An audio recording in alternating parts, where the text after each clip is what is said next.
Hello everyone, welcome back to the 12 Days of Zentangle 2023. We are still working through day 10. This is part 2 of day 10, and this is a really fabulous ensemble piece we're working on for the last 4 days of this project, which is so exciting.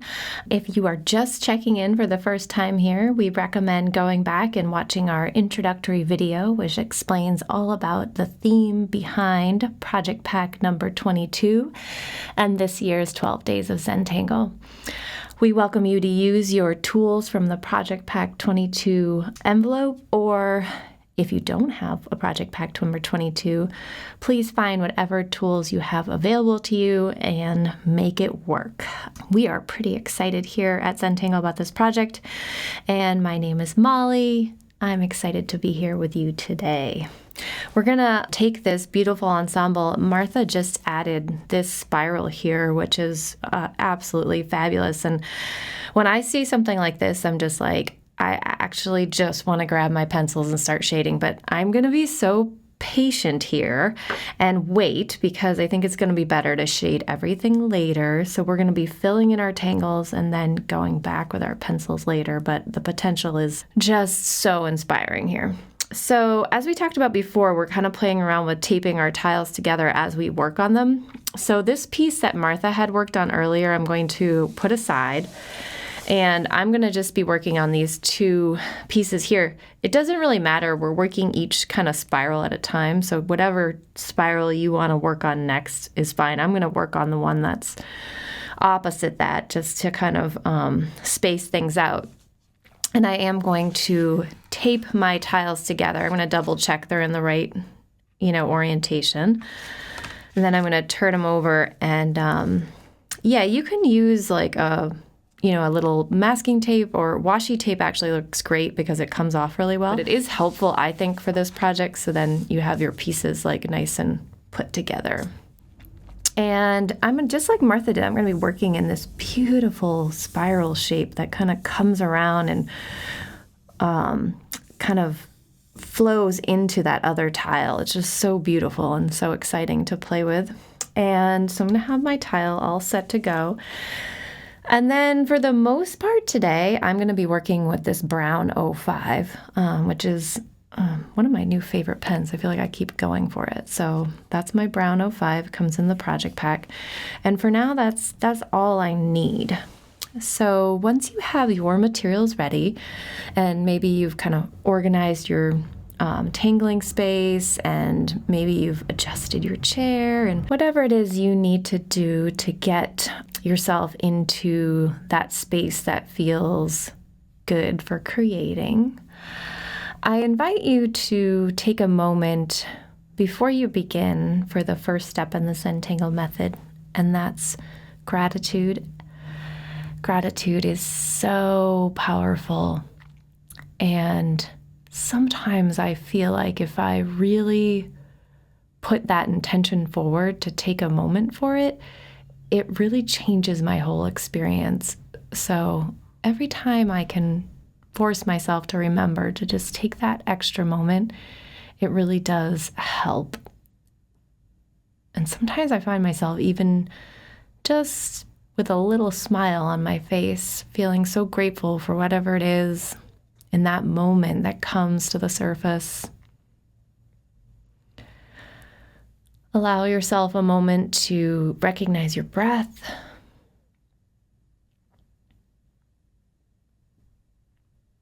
And try to hold on to that tool to use your breath to guide you throughout your whole practice. At any point in time, you may find yourself holding your breath or holding on to tension. Perhaps try to use the breath to release that tension and release that energy. Give yourself that space.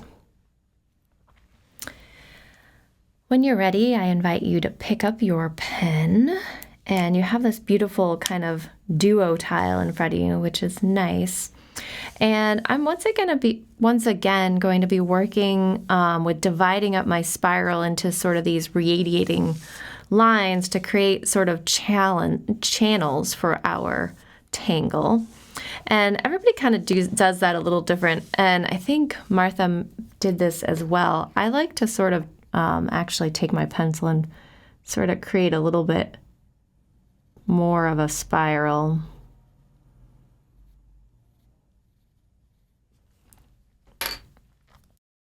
Just to give myself something else to hold on with. It's like finishing the spiral a little bit more. So I'm going to be doing a series of double lines similar to what Martha did. And I'm going to start here because that feels like a little bit easier. I'm going to go around and then I'll come back in and do that sort of tiny area. So my spirals are going to come out.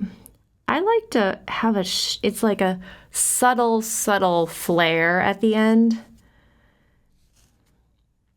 And you can get a handle on like sort of my spacing. Sometimes you just watch for a minute. Again, sort of radiating out from the center of this spiral. And there isn't like an exact rhyme or reason to what that spacing is. You can kind of eyeball it. If yours is a little bigger than mine or a little smaller, that's okay.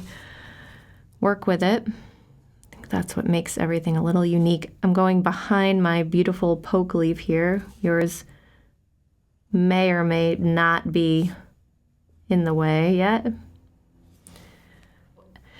Obviously now you're gonna lose track of where the next one is. This is here. So I want you to look at yours and try to figure out like where the next ones are gonna kind of, it's almost like it's opening up.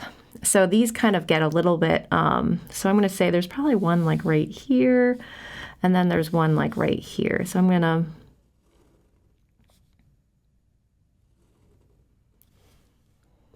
guess that, and actually this one probably comes up here. I didn't even think about that.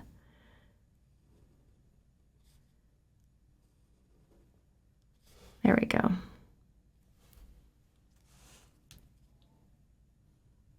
Till you get all the way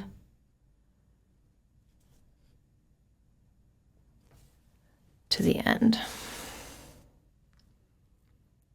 There we go, that looks pretty good. So now I'm gonna go back to the beginning here and get those ones. And those ones start to kind of get a little bit closer together. If you imagine all of these kind of unfurling in, they would get a little bit closer as they got towards the middle.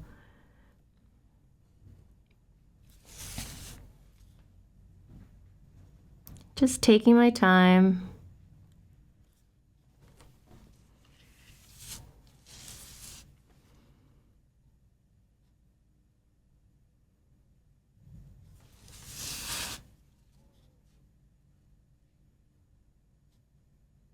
And this gets kind of, you know, not really sure what's happening in there, but it's going to be a gesture of it all kind of folding in. So I wouldn't worry too much of being too exact in there. So once we get back there, we're going to add shading. And the idea is that the pattern seems to be kind of folding in on itself. So don't worry about figuring it all out exactly. All right, so I have my spiral metered out pretty well here. And like I said before, I like to start sort of in the middle and then go back to this small area, because then I kind of understand the tangle I'm working on and can kind of explore it a little bit more with like, it's like I'm warmed up by the time I get there. So I'll start over here, work my way this way, and then go back. I'm going to be working with a tangle called B-tweed. I actually think there's a really old video my mom does with B-tweed, and it's wonderful, and I think she does it totally different. So here we go. So I am going to go with a downward stroke here because that feels good to me. And I'm going to start from this corner up here and go across and use that as my starting line. So B-tweed is like it's not just a diagonal line. If you noticed, I kind of wanted to make that the beginning has a little slight curve, and at the end I want to land on this edge so that it kind of gradually lands. So it doesn't just like butt up to it, it has this really graceful landing. Now I'm going to go from about a third of the way down, and I'm going to create another one. And again, I'm going to do a little curve and then land. And then I'm going to go from about a third of a way down. And this stroke is going to be about parallel to the one above it, if you can see that. So to get an idea, and land. So this line and this line are parallel.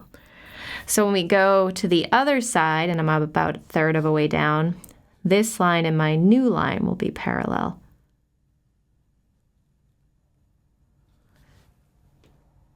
Takes a minute to get the feeling. Maybe you play around with it on another piece of paper for a second.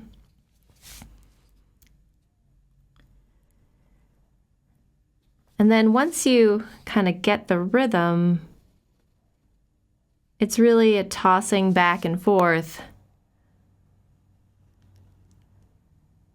And what you find is you're sort of playing around with this spacing. So you're like, you've gotten a feel for what the spacing is. Back and forth.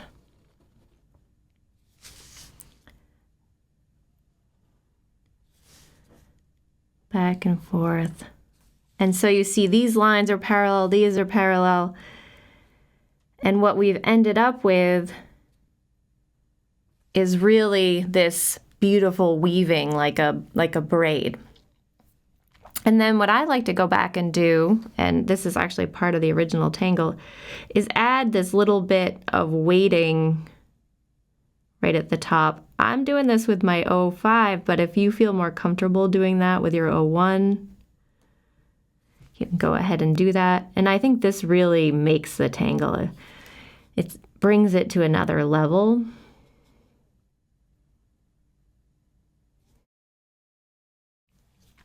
Maybe a little bit at the top there too. So I might do this one right here. This feels like a good space to me, and then I might work the other way. So let's try this again. Follow along with me, and then I think you can take it on your own. I'm going to start going the other side, but you can, or the same side, but you can start going either direction. It doesn't matter.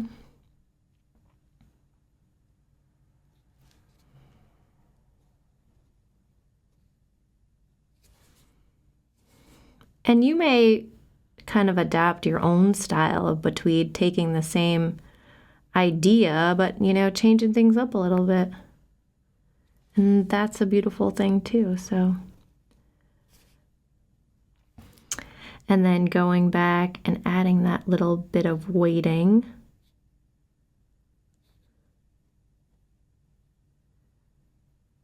Some people may have heard this story before, but the tangle B-tweed was named after a situation. I believe it was a blog or a newsletter. And although we have many proofing stages here, we are a small but mighty team. And our blog went out with a typo in it. And instead of the word between, the word B-tweed was written. And we had had a few people correct it, and we had tried to adjust it, but we sort of played with it for a long time as, so instead of saying the word between, we started always saying the word B-tweed, and in the end it became the next tangle to live. So when we come to a space like this where there's like stuff going on, I think sometimes it is a little challenging to figure out, where things are, but you just kind of have to guess. So I am going to guess that this line is going to kind of go like this. And then I'm going to guess that it's going to kind of go like this. I'm not really sure, but we're going to play around with that. And then, because we know they're parallel,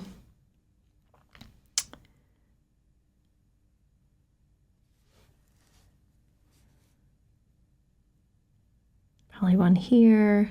So just eyeball it. Sometimes doing that drawing in the air thing. I think we're still probably on this side.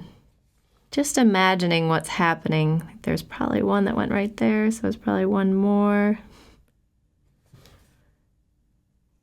Finally, so again, going back, added those little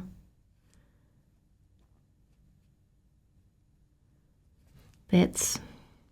Here's going to be even more difficult because obviously it's stuck in the middle, but I think we can guess by just putting these sort of parallel lines down on either side.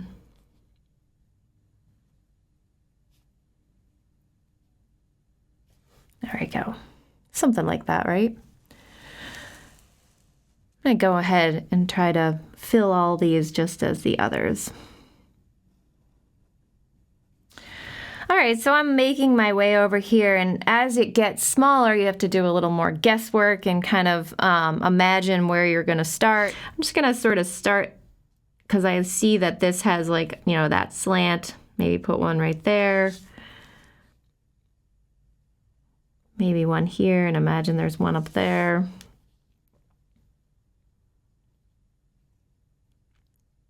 So it's just a guess.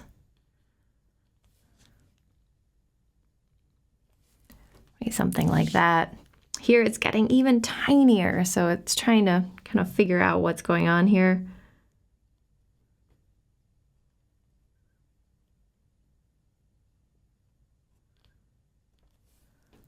A little guess here. Like I said, once we add shading, it's just going to be almost, I think this is all we can do there. And we'll add a little, I mean, if you even want to, once we add the shading there, it'll be just the tail off as if it's betweeding out into nowhere. A couple more over here as it gets smaller. Maybe the space between the lines. See what I did there? Gets a little bit smaller as we work our way. Just take your time. Perhaps pay attention to the way you're holding on to your pen. Let go of some of that tension. Let go, maybe that little bit of tension in your arm and your shoulder. And just breathe through your lines. Take your time. Revisit the tops with these just little delicate strokes that add just a little bit of ink there. So we're getting closer and closer in, and just like when we got to that end, it just becomes a gesture of what that tangle is, and it doesn't have to be so exact. A little rhythm of back and forth. But it's really going to get kind of, you want to go through the motions to make sure you get some sort of expression. But it's really going to get changed a lot when we do the shading and everything. But it is worth it taking your time to go through. Oh, I love B-tweed. It's a great tangle. So before I leave you here, I'm going to add another detail. And so I'm going to go revisit these original kind of bands that I put in, and I'm going to orb it up. I am going to add a series of orbs inside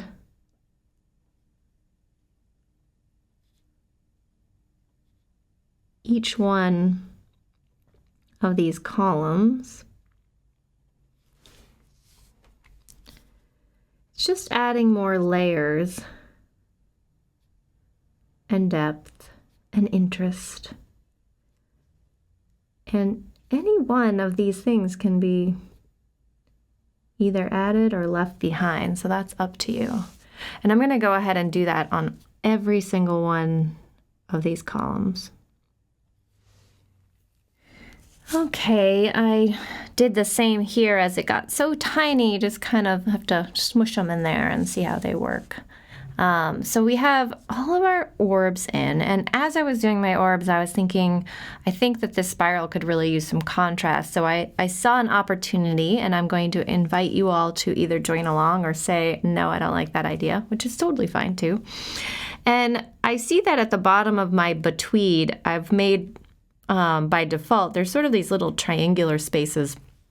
And I'm gonna kind of experiment with filling that bottom one in. Maybe rounding off the bottom a little bit. Just a little detail.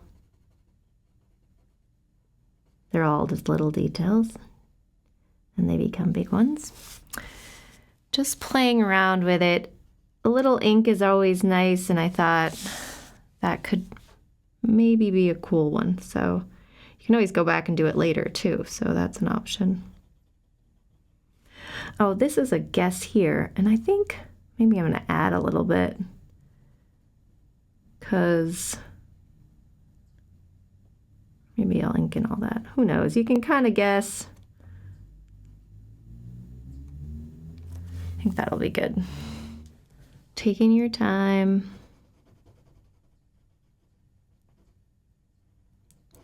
Like I said, this was like, this is how it develops, you know, a tangle develops, is like you see an opportunity, and this one I'm like, I think I'm just gonna color in that whole thing. See what happens. Had a smaller one there, but same with this one. And I'm adding like a little roundedness to the bottom there, just to play around with some dimension. See what happens there. Okay. And I might go back and even make that a little more rounded. Kind of fun. All right, so we've kind of added a little bit of ink just to sort of break it up, and I'm gonna add a little bit more ink just to finish with you guys, because you know I just can't put my pens down.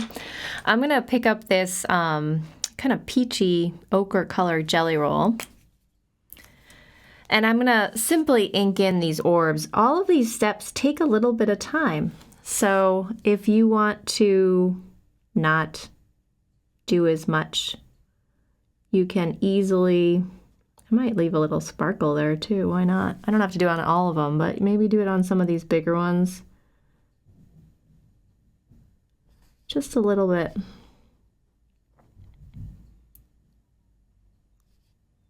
Just like we did before. Oh, that's kind of fun. So I'm gonna play around with that. This takes time. Find your rhythm. Enjoy. Take your time. And if this isn't up your alley, then just leave them plain, because that's cool too. I'm sure they'll look beautiful. So there's always some other way you could shade it or explore it. So maybe you have a different color jelly roll you want to play with. I'm kind of challenging myself to use this palette because I like to do that. These get smaller. I'm gonna kind of let go of the sparkle. So I'm going to go ahead and do that on all of my columns. So I've journeyed my way through all these beautiful columns full of orbs, just finishing up here.